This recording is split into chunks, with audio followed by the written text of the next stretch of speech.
Focus Radio and Television. This is Anthony Rayo, and this is Focus Lake County's radio program, brought to you by Red Apples Media. Our current issue is now on stands at more than 130 locations throughout Lake County, and you'll also be able to see this radio program and other Focus TV segments on LSTV, that's Comcast Channel 13, Bright House 498, and Florida Cable 4, or you can check us out online at lakesumtertv.com and focuslakecounty.com.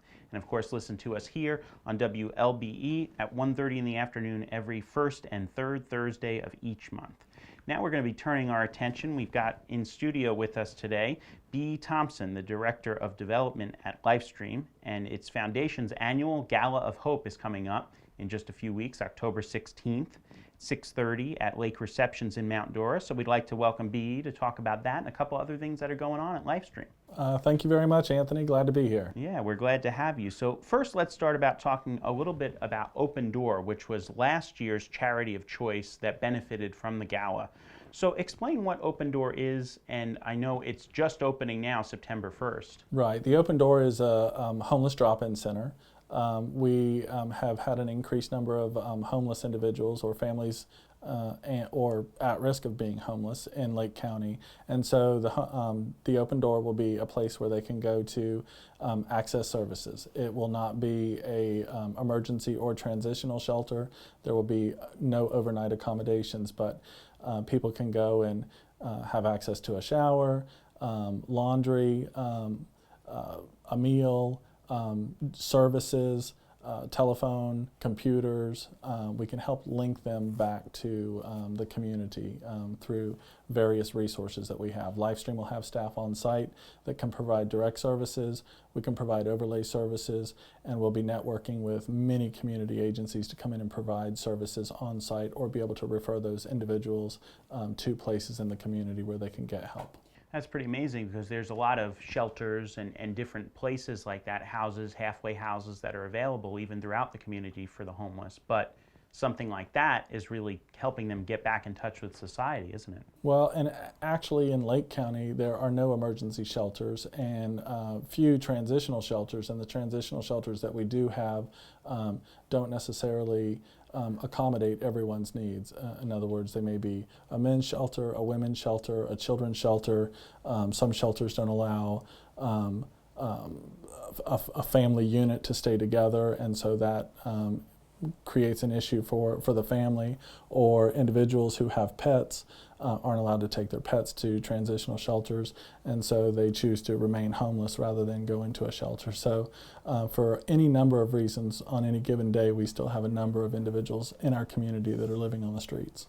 Yeah, and it sounds like it's a growing need, and this is a unique situation for Open Door and Lifestream to be in. It is, and the state and federal funding that has generally supported shelters for many years is now emphasizing focus on permanent housing, and so as a result, there are very limited funds available for emergency and transitional shelters, and so as a result, we're actually pulling community resources together with some state funding to be able to create the Open Door and provide all of those services that you could essentially get in an emergency shelter, except for the overnight accommodations. Now, where is it located, and how could people get involved if they wanted to? It's located at 115 East Citrus Avenue in Eustis. It is a facility owned by Lifestream Behavioral Center, but understand that there are multiple agencies that have come together to help create the Open Door. Primarily, Lake Community Foundation has been a huge catalyst for the Open Door in partnership with Lifestream. And then, of course, Florida Hospital Waterman, City of Eustis, and actually any number of municipalities, county government, churches, and other nonprofit organizations are partnering to help support the Open Door. Yeah. What does a service like this mean to the community? Well, you know, on any given day, we run into individuals who need a leg up. Need some assistance, and for many of us, we don't know where to send those individuals. So this will be that one-stop shop where nonprofit organizations, churches, individuals can say, here, call the Open Door, and it's really that one place where they can go and be directly linked to a multitude of services. And it'll be staffed with 2 individuals and lots of volunteers who have experience with other agencies in the community. And we'll be bringing the VA in, medical services, dental services. We'll overlay psychiatric services, mental health and substance abuse services in the facility. So a lot of things will be happening at the Open Door. And first and foremost, most homeless individuals, by nature of being homeless, don't have an address. And so a lot of times when they're applying for benefits or services, if they don't have an address, they can't receive mail or correspondence. And so we'll provide that availability to our clients as well. So that's really unique because of all those services that are going to be available, especially the address. I would imagine applying for a job or trying to get back into society would be very difficult to do. But they won't have, again, won't be able to stay overnight, but they'll have an address and have a phone number so that they can be contacted. Oh, that's amazing. So now the efforts of people like Ann Rao and Virginia Barker, they've been instrumental in getting this. And how have they been able to work with Lifestream and you all there to do that? Never underestimate the power of a group of people, and in this case, a group of women came together through the Lake Community Foundation. They put together what is called a homeless giving circle and started fundraising. It was based on an experience that Ann Rao had in Eustis, where she encountered a young woman who was homeless, and she really found it difficult to try to be able to assist this woman. So she wanted to, she and 100 or so of her friends wanted to get together, pool their funds, and support an organization who could, in fact, provide services to the homeless. And so that's what they've done over the last couple of years. They've raised money, raised awareness, assisted us in securing in-kind donations, and really have been an integral part of getting the Open Door open. And now they have one such fundraiser that's benefiting the Open Door that's coming up that I guess the Eustis Area Chamber of Commerce is sponsoring. It's Where My Story Begins. How is that set up and what exactly is it? It's kind of an interesting thing. Someone tagged me in a post on Facebook one day, and it was for a shirt, and it said, "Where My Story Begins, Eustis, Florida." And we looked at the shirt and we thought, that shirt doesn't say anything about Eustis, but we took the idea and went to the Chamber of Commerce and said, we're not looking to do a fundraiser directly, but we would love to be able to assist in fundraising and benefit from a fundraiser, and we think that it's a great idea for Eustis. And so we worked with a designer to create a t-shirt that has the picture of the Farron Park heron on the front of it, which is very much is synonymous with Eustis. And it says, "Where My Story Begins, Eustis, Florida." And the Chamber of Commerce is selling those shirts, and we got the first batch of them actually this week on Tuesday, I believe, and middle of the afternoon, and by that evening we had sold 25 shirts. So they're selling pretty quickly, and we expect that we'll be placing more orders in the very near future. And where are those available at? They're available at the Lake Eustis Area Chamber of Commerce, 1520 South Bay Street in Eustis, or by calling the Chamber at 352-357-3434. And now Open Door is benefiting from this. How else can the community donate toward Open Door or get involved with it? We're looking for volunteers. We will have 2 paid staff at the Open Door, but the rest of the staff will be on a volunteer basis. It is a program of Lifestream Behavioral Center, so there is some background screening involved in that process, but we welcome volunteers. We welcome cash and in-kind donations. We have a list of items that we're actually collecting. We have churches and organizations who will be preparing meals, individually packaged meals, so that they can bring in and we can distribute to the homeless that come to the center on a daily basis. And so there are actually lots of ways that they can volunteer. But first and foremost, it takes money to support a program like this, and so we certainly encourage cash donations, and those are tax deductible because Lifestream and Lake Community Foundation are both 501c3 charitable organizations. Okay. Now, turning our attention to this year's gala, because this was the benefit for last year's gala, but now October 16th, we've got this event coming up, the Gala of Hope, and it's actually going to benefit the Lifestream Children and Family Services with kind of a focus on suicide prevention. That's correct. Why is this important, and how can people get involved or get tickets to this year's event? Well, tickets are available through our office or by calling our office or going on our website.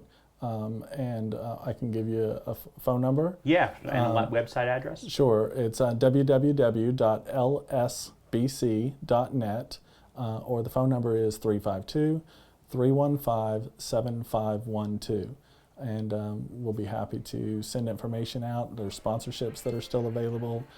Tickets are $100 per person. We typically anticipate about 300 people in attendance. This year's event, the theme is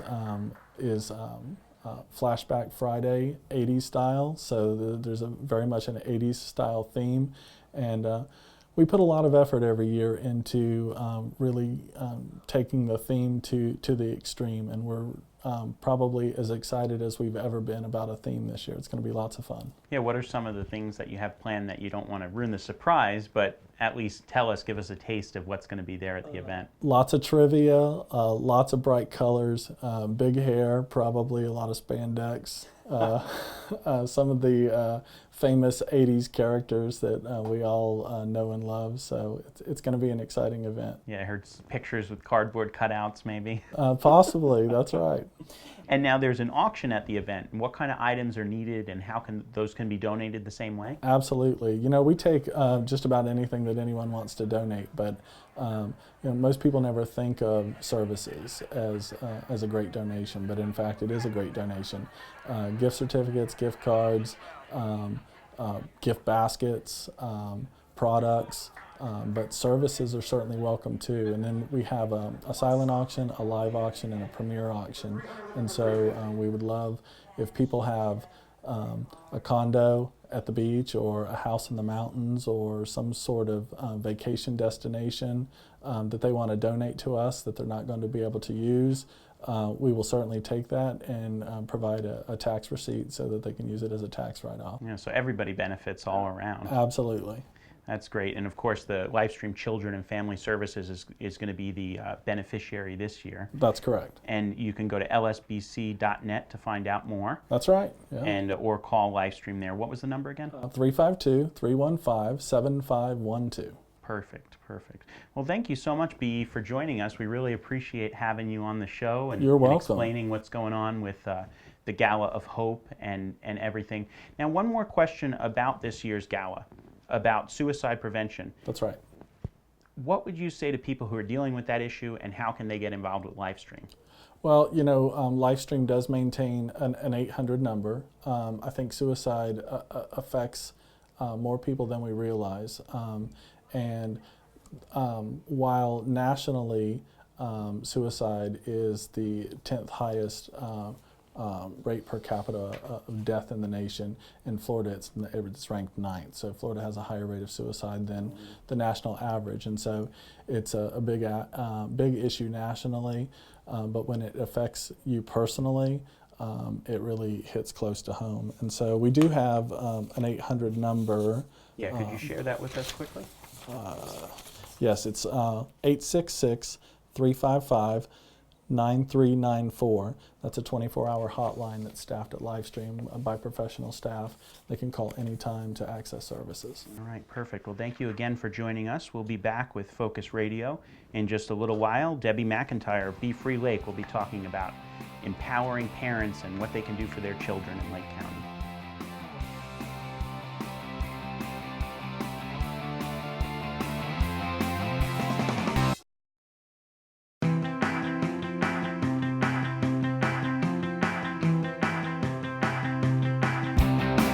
Welcome back to Focus Radio and Television. I'm Anthony Rayo, and we're watching us either on Comcast 13, Bright House 498, or Florida Cable 4. Of course, be sure to like Focus Lake County on Facebook, subscribe to us on YouTube to keep up to date with segments like this one and Focus TV segments, and don't forget to pick up your copy of the current issue of Focus that's available at more than 130 locations throughout Lake County. You could also find us on focuslakecounty.com. Now we'd like to invite Debi MacIntyre of Be Free Lake onto the program. Now you're formerly known as the Safe Climate Coalition of Lake County. Yes. Now it's Be Free Lake, so just to make sure everybody knows who you are. Now what's your involvement in the community? How do you outreach? Well, let me tell you first of all how we got started, Anthony. We actually got started in 1995. We were started by, at the time she was a school board member, Kylene Fisher. And the purpose for getting us started was following a middle school shooting at Tavarius Middle School. And so when I became involved in the picture, it was 2001, and I was part of the Safe Schools Department. And at that time, Mrs. Fisher asked us to turn the group, which had kind of dwindled in numbers, down a few, as happens with any crisis, and then people jump on and then they jump off. So by 2003, we had actually become a community coalition, very focused on substance abuse prevention and violence prevention. So that's kind of how we got started. And our role is different than many other providers in the community in that we don't provide an actual service per se, like we're not out doing, providing a service, like for example, like Lifestream is, or Kid Central or that type of thing. What we do is we're good at convening people and bringing people together to kind of look at the data in Lake County and come up with a community action plan, evaluation plan, needs assessment, resource assessment, those types of things. So we interact mostly on a community level, but we are very close partners with agencies like Lifestream, the school board, and law enforcement. Yeah, that's great. That seems like a resource. You have the guides on the website that get involved with directing people toward those resources. Yes, actually we currently have 4 resource guides. We have the Lake County Community Resource Guide, which is on our website and also on the lccrg.com website. And that's an 800-page document that gives 77 categories of different topics and that type of thing, and that's available. People like 211 and also the Connection Helpline use that as their resources. We maintain that. We also do a basic needs guide, which is a smaller publication, but gives us an opportunity to print those out and to give them out at like events for the homeless and for other community events that we may go to. But we have 2 brand new things, and one is a Lake County Behavioral Health Resource Guide. And what we did was we just developed this as a resource for law enforcement, for the schools, and also for hospital emergency rooms. And this is a list of all the behavioral health partners that we have in Lake County, so that should a law enforcement person or a social worker, even an ER worker, need to get information about some resources out there, we've provided this for them free of charge. We also have just finished the Lake County Disability Resource Guide, which was a joint publication with Building Blocks Ministry and the Connection Helpline as a way of focusing on those people that are disabled and may need more resources than what we normally would think of. So these guides, and they're available on the website? Yes, actually the Disability Resource Guide will be available next week on the website, but all the rest of them are available on our website at www.befreelake.org. Yeah. Now, how can residents get involved? It looked like there was a call for volunteers as well. Oh, sure. We welcome people to come work with us. We're very involved in the community with different projects, and one of the things that we do right now is a social norming program called Friday Night Done Right, focusing mostly at the Boys and Girls Club. And it's an opportunity to get kids together, middle and high school kids, I should say, to give them something to do on Friday night other than drugs or alcohol. So it's a way of promoting a program for them that gives them an activity, but yet doesn't put them in danger or in a dangerous situation. Yeah, I'm sure parents appreciate that kind of outreach within the community, because then they don't have to worry, where are your kids at? Well, sure. And that's what our focus is. We want to make Lake County a better place for our kids to grow up. We want to help turn them into contributing members not only to society, but to Lake County. And with that in mind, we've done some things like the Lake County Quality of Life Report, which is a snapshot of Lake County. And it's an annual needs assessment that we do where we gather data from 35 contributing partners, or I should say participating partners. And we put together all this information. And the purpose of doing that is so that this information can be in the hands of people who make decisions about how our funds are used in Lake County. But it all is also for agency heads, so to speak, like agencies like Kids Central, Department of Children and Families, Lifestream, Take Stock in Children. We want them to base their decisions about the programs that they offer in our community based on data, so that we know it's actually meeting the risk and protective factors of our children. Yeah, and they understand where it's coming from, how to get in touch with them if they want to, and what the benefit is going to be to their own children. Oh, most definitely. Most definitely. Children are our most important resource, and we need to take care of them. So there's a lot of partnerships and sponsorships that you have going within the community. Very much so. This is not something that a coalition can do on their own. We've had a lot of success in changing some of the numbers in Lake County, but that's not something that the coalition has done by themselves at all. This is something that we do in partnership and collaboration with every agency, from Lifestream to Teen Court to you name it. You know, we partner with them, even law enforcement. Yeah, I saw that was one of the numbers that you had wrote an article for us in Focus a while back, and it talked about the alcohol abuse of underage teens. In 2006, we were very high up there on a county that had problems with that, and Very how much much it so. dropped in the last 10 years. Oh, it has. We've gone from 6 in the state to 46 in the state. So that's huge, because everybody has a perception that everybody parties on the weekend. So if you talk to teachers, you talk to parents, you talk to other students, they all think that everybody parties all the time. In reality, we know for a fact that that's not true. We know that it's a very small percentage of children are actually doing drugs and alcohol to have a good time.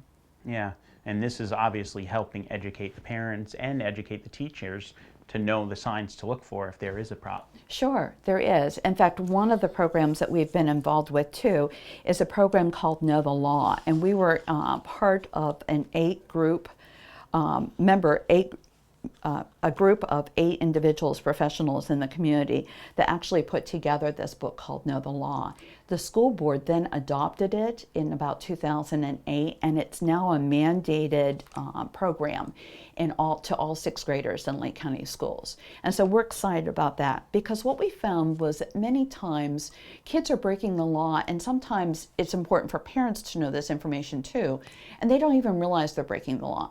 So perhaps when I was growing up, what might have been a prank in high school or middle school now actually can constitute a felony. Yeah. And so we want to educate people about what they can do to keep themselves out of a situation where they don't want to be. Yeah, they see something funny on TV, they repeat it, and then they wind Exactly. up with a record. And Exactly. that's not where any parent or child really wants to be. Right, and we want parents and children to understand that this affects their futures. You know, this affects whether or not perhaps they can get in the service that they want to get in, the branch of service that they want to get in. It may affect the college that they want to go to, because many times your traditional colleges won't take you if you've been convicted of felonies.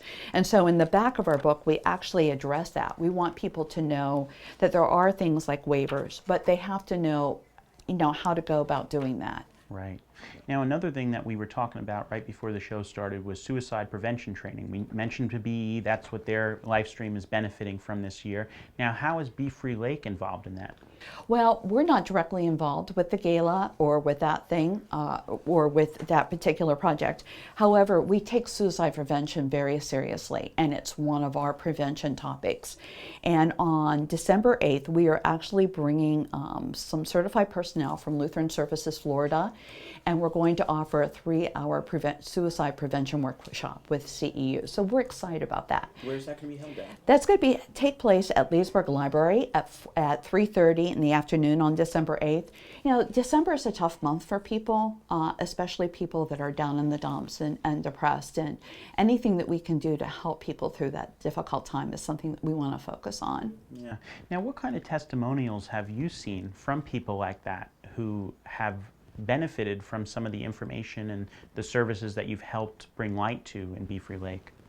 Well, I've heard from a lot of agencies, more than actual personal testimonies, that they're thankful for things like our quality of life report. They're thankful for our resource guide and that type of thing. Our resource guide actually is the basis for the information sources that people for 211 and helplines like Connection Helpline and the Haven use on a regular basis. So this is really getting the word out for those services. Well, it is, but most importantly, it's also getting out accurate data about what's really happening in Lake County. You know, a long time ago, it used to be all about teen pregnancy. And we know that teen pregnancy is not our biggest issue. We know that domestic violence, we know that child maltreatment are issues. And when we look at what's behind those issues, Anthony, we have discovered that substance abuse is behind those. And so anything that we can do that will make life better for people, not only our youth, but our adults in Lake County is what we're focused on. Yeah, that's incredible. So where can we contact Be Free Lake if we want more information or want to volunteer? Okay, you can go to our website and there is an information button, of course, to send us an email. You can also call 352-408-2009. Perfect. Thank you so much, Debbie, for joining us today. Thank you for having me. Thanks for listening as well. And we'll be back next month with Focus Radio. So don't forget to keep us in your focus.